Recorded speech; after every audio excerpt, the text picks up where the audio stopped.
Today I wanted to show off 5 pros and 5 cons that the Samsung Galaxy Note 7 has, so let's jump right into it.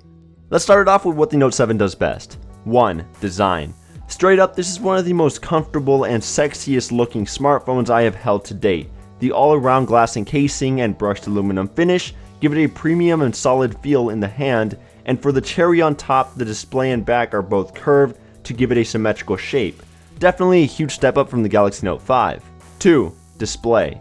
With a 5.7-inch Quad HD Super AMOLED panel, there's no surprise that this screen looks amazing. It's one of the brightest displays I've ever seen on a smartphone, even outshining the Galaxy S7. Great viewing angles, deep blacks, punchy colors, and tons of pixels are all precious to look at. Plus, that curve edge makes this phone look somewhat bezel-less, and I love swiping left or right because everything looks like it's spilling off the border. If there's something I love doing on the smartphone, it's watching videos or playing games because the experience just doesn't get any better than this, on a smartphone of course. 3. Camera. Although it's the same camera module from the Galaxy S7, I think Samsung didn't really feel the need to upgrade it because it's already great. So you still get 12 megapixels, a wide f1.7 aperture lens, dual pixel autofocus, optical image stabilization, LED flash, and up to 4K video recording. Pictures taken always come out looking solid, especially in good lighting with an insanely fast autofocus, so you don't have to worry about that blurry picture popping up when you're in a hurry. In low light scenarios, photos do look decent, showing the entire area clearly, and even though there is a bit of grain in some pictures, it's still a better shooter than most other smartphones I have gotten my hands on. Samsung always seems to know the camera, and the Note 7 is no different. 4. S Pen. Although some people say they don't really use the S Pen that often, I still love that Samsung is providing a feature that no other smartphone has, and when you actually use it, there's some pretty cool stuff that I would find difficult to accomplish if I didn't have a stylus to begin with. I can hit tiny tap targets much more easily when compared to using my thumb, in large pictures or videos without opening them, or even screen grabbing a specific part of the display instead of screen shooting the entire panel. Sure, some things are a bit gimmicky to use in real world situations, but for what it's worth, I think it's the simple things that make the S Pen shine. 5. Software. This year, TouchWiz has gotten a whole new look coating the Grace UX. The system settings, icons, quick settings panel, lock screen, and folders look cleaner, flatter, and up to date. You also get some cool new features such as a blue light filter to protect your eyes from looking at a bright display at night, an iris scanner to unlock your phone with your eyeballs, some intense power saving modes, a secure folder to lock sensitive information, and Samsung Cloud to back up and restore user data. I definitely love what Samsung has done with the software. Almost every feature they implemented is either useful or very creative. Switching over to the flaws, and please keep in mind that some of these are a bit nitpicky, so they are undesirable features, but nothing that will make you believe that the Note 7 is a horrible device. 1. Buttons.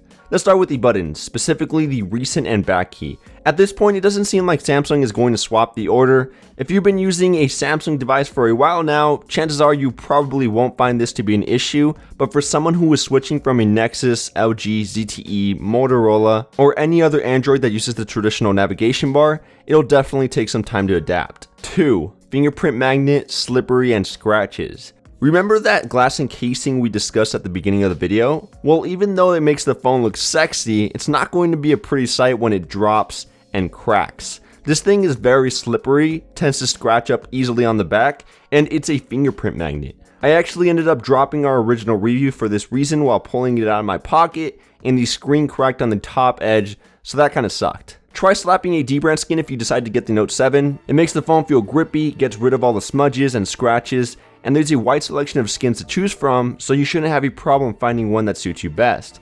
I'll link it down below if you want to check one out for yourself. 3. No adaptable storage. This is not even a huge problem, just me being nitpicky, but it's still worth noting that adaptable storage is not an option for those looking to expand their system storage with a microSD card. And even though 64GB does seem like a lot for most people, including myself, there are still others who would probably miss having the option of keeping all of their data in the same pool of storage. Just looking out for everyone, that's it. 4. Performance. Now I know what you're thinking. Why would a flagship with a Snapdragon 820 chip and 4GB of RAM be a bad thing? I bet the device is buttery smooth. And it is. But I do believe it's noticeably slower than other Snapdragon 820 devices like the Galaxy S7, Moto Z, or even the Axon 7. I know some of you might be upset and dislike the video for that reason, but I'm just being 100% with you.